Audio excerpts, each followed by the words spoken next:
Pourquoi il est intéressant d'analyser le coût marginal? Eh bien parce qu'on sait que le maximum du profit est atteint lorsque le coût marginal est égal à la recette marginale. C'est-à-dire qu'on choisit les quantités, peut-être ce sera 1, peut-être ce sera 2, 3, 4, etc. On va choisir sur cet axe-là une quantité telle que le coût marginal, c'est-à-dire la valeur ici que va prendre, prenons une quantité au hasard, 7, il faut choisir une quantité telle que cette valeur-là, la valeur qui est donnée ici par le coût marginal, donc qui renvoie à une valeur sur l'axe des ordonnées, soit égale à la recette marginale. Donc imaginons ici que, on va faire un peu de nettoyage, imaginons que la recette marginale soit égale à 4000 euros par exemple, c'est-à-dire imaginez que la recette marginale c'est la recette de la dernière voiture vendue. Donc imaginez que la dernière voiture vendue se vende à 4000 euros et imaginez que 4000 euros ce soit ici. D'accord? Imaginez que 4000 euros ce soit ici, et bien cette recette marginale doit être égale au coût marginal, c'est-à-dire que elle doit égaler le coût marginal. Donc sur la courbe de coût marginal ici on a aussi 4000 euros, et ce 4000 euros de coût marginal il est atteint quand on est là, pour cette quantité là. Alors j'ai pas les chiffres, hein, mais c'est juste pour vous indiquer l'importance de l'analyse du coût marginal, et pour savoir eh bien qu'est-ce qui se passe si jamais la recette marginale diminue. Si la recette marginale diminue, baisse de la recette marginale à 3000 euros, imaginons. Bon, les chiffres ne sont pas très importants ici, mais si la recette marginale baisse et qu'elle s'établit ici maintenant, imaginons qu'ici ce soit 3000 euros, eh bien vous voyez tout de suite l'effet. Il faudrait trouver une quantité ici telle que le coût marginal soit égal à 3000 euros. Qu'est-ce qui nous donne 3000 euros de coût marginal? Là, on a 3000 euros qui coupe la courbe de coût marginal. Ça nous donne cette quantité-là. Donc, si jamais la recette marginale diminuait à 3000 euros, c'est-à-dire si jamais la voiture que vous vendez ensuite, elle passe à 3000 euros, eh bien, il faudra réduire les volumes produits. Vous voyez, parce que il n'est plus rentable de fabriquer comme avant, et il est plus rentable de fabriquer moins. Et donc, vous voyez, au lieu de fabriquer là, on fabriquera maintenant cette distance ici. Alors, comment évolue cette recette marginale, justement? On peut tout à fait se poser la question.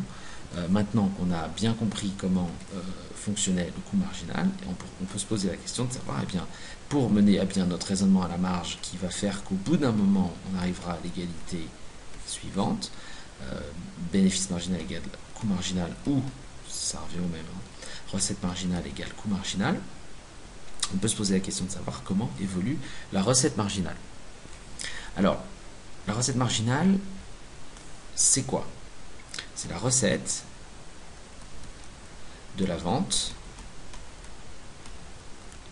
de la dernière unité. Très bien. C'est la recette de la vente de la dernière unité, à ne pas confondre avec la recette totale qui est le produit, le chiffre d'affaires, le produit de toutes les ventes.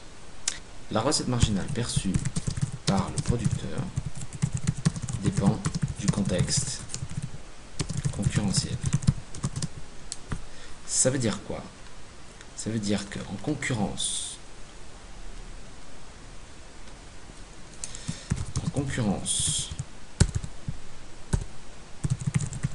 parfaite,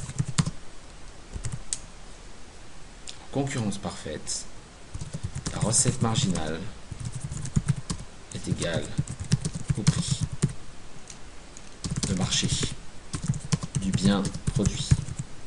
Ça veut dire quoi? Ça veut dire qu'en fait, si je fabrique des voitures, vous voyez, ici je fabriquais des voitures, elles me coûtaient, ça c'était le coût marginal, 3000 euros la première, 4000 euros la deuxième, 5000 euros la troisième, mais ces voitures-là, moi je suis juste un producteur de voitures parmi tous les producteurs de voitures. Et comme je suis dans une situation extrêmement concurrentielle, le prix de ma voiture ne dépend pas de moi, il dépend du marché. Alors, si on s'intéresse aux voitures, c'est plus ou moins vrai, parce que les voitures ne sont pas homogènes entre elles, les marques ont toutes des différences, et parce qu'elles ont des différences, chaque producteur a tendance à fixer une marge, et donc il n'y a pas un prix unique pour toutes les voitures, même pour toutes les voitures de même gamme. Mais si on s'intéresse Mais si on s'intéresse à un marché beaucoup plus concurrentiel que ça, par exemple, si on s'intéresse au marché des kebabs, si vous êtes un producteur de kebabs dans une rue, vous fabriquez vos kebabs, très clairement, en général, le prix, on va dire, on va donner un exemple, hein.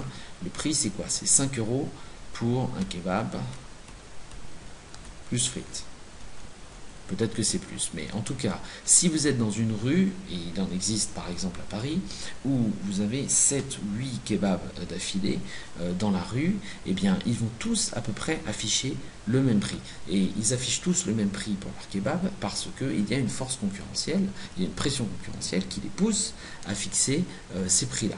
On va voir plus tard, quand on étudiera l'équilibre de marché, comment les prix sont fixés, mais il faut d'ores et déjà, pour notre raisonnement sur la maximisation du profit du producteur, se dire que le producteur de kebab, comme d'ailleurs le producteur de voitures dans une certaine mesure, il est contraint par la concurrence de marché, et comme il est contraint par la concurrence de marché, le prix, ce n'est pas lui qui fixe le prix, c'est le marché qui fixe le prix.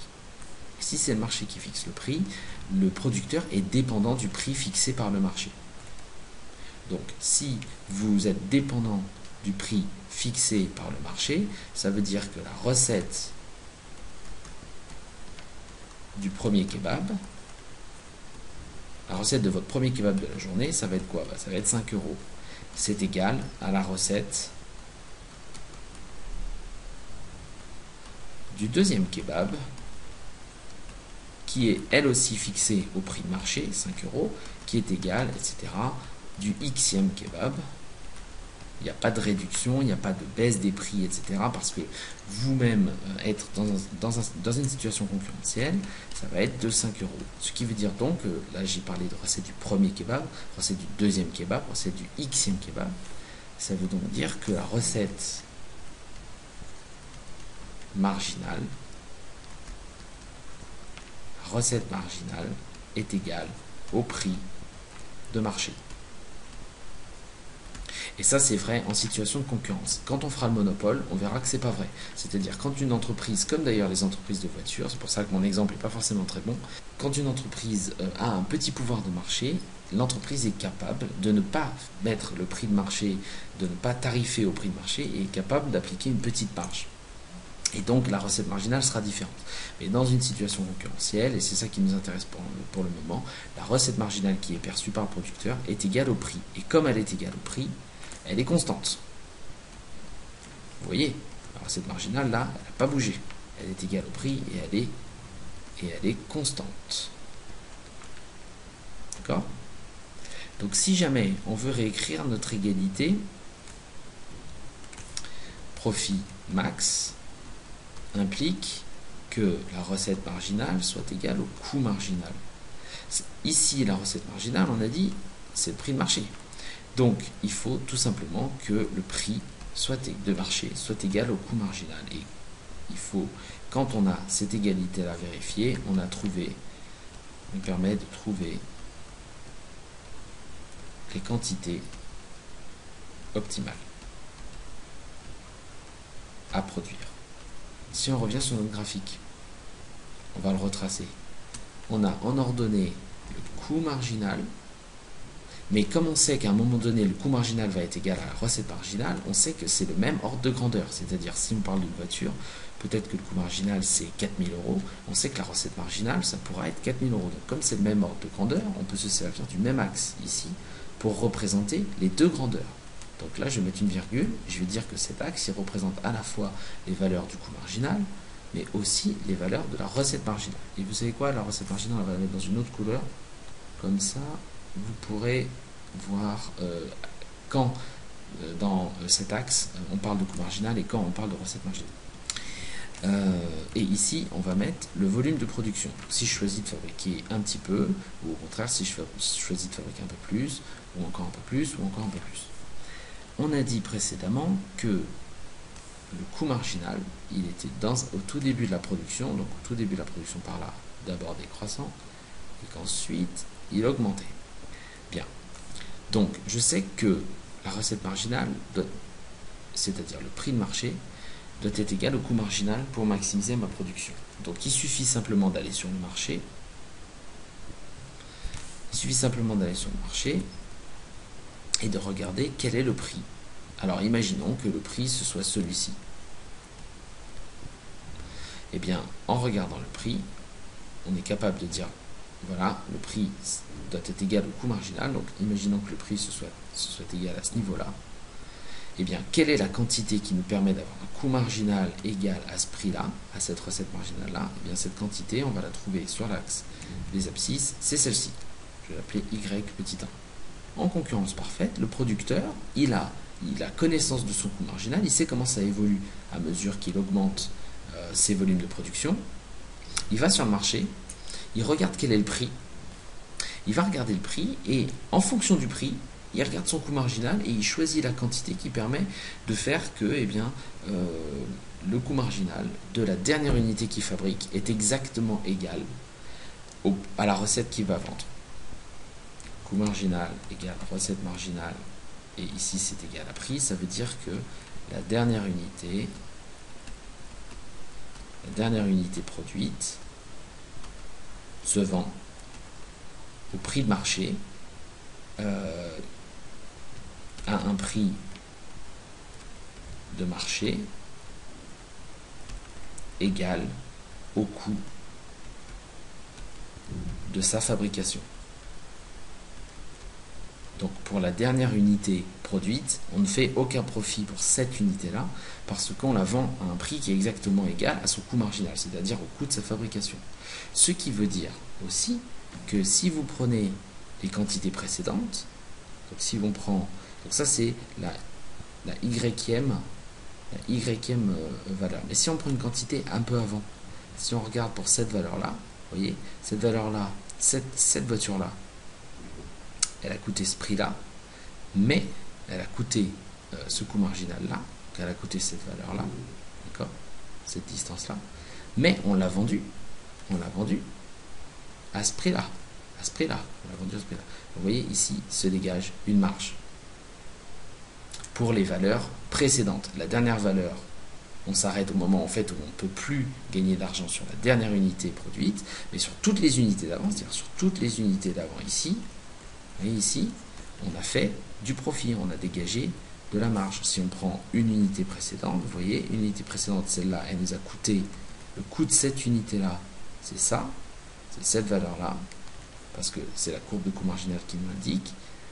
Et si vous voulez, on l'a vendu à ce prix-là, puisque la recette marginale, on l'a dit, est constante. La recette du premier kebab est exactement égale au deuxième kebab et au dernier kebab. C'est toujours le prix de vente, donc le prix de vente ne change pas. Donc le prix de vente c'est ça, et le coût marginal par contre de cette unité-là, il est ici. Donc vous voyez, ici on a fait du profit. Et ça marche sur toutes les unités précédentes. Si on en prend une autre ici, tac tac, vous voyez le coût c'est ça. Donc vous voyez, ça c'est ce que nous a coûté cette unité-là, et cette unité elle nous rapporte, eh bien on l'a vendue à ce niveau-là, donc elle nous rapporte tout ça. Donc, vous voyez, à chaque unité je fais du profit et je m'arrête en fait quand je suis au maximum du profit, c'est-à-dire quand l'unité supplémentaire me rapporte exactement ce qu'elle me coûte, c'est-à-dire quand les deux sont égaux. Ici ça fait 0, juste avant il y avait un petit peu encore, mais ici ça fait 0. Donc à partir de ces données là, on peut en déduire la forme de la fonction d'offre. La courbe d'offre de l'entreprise, elle nous indique quoi? Elle nous indique les quantités offertes, Y petit i, les quantités offertes en fonction du prix. Et on sait que le prix, c'est la recette marginale. Donc si on reprend notre graphique, on va en refaire un. Le coût marginal comme ça. On sait qu'ici, c'est coût marginal, prix, recette marginale, c'est la même chose.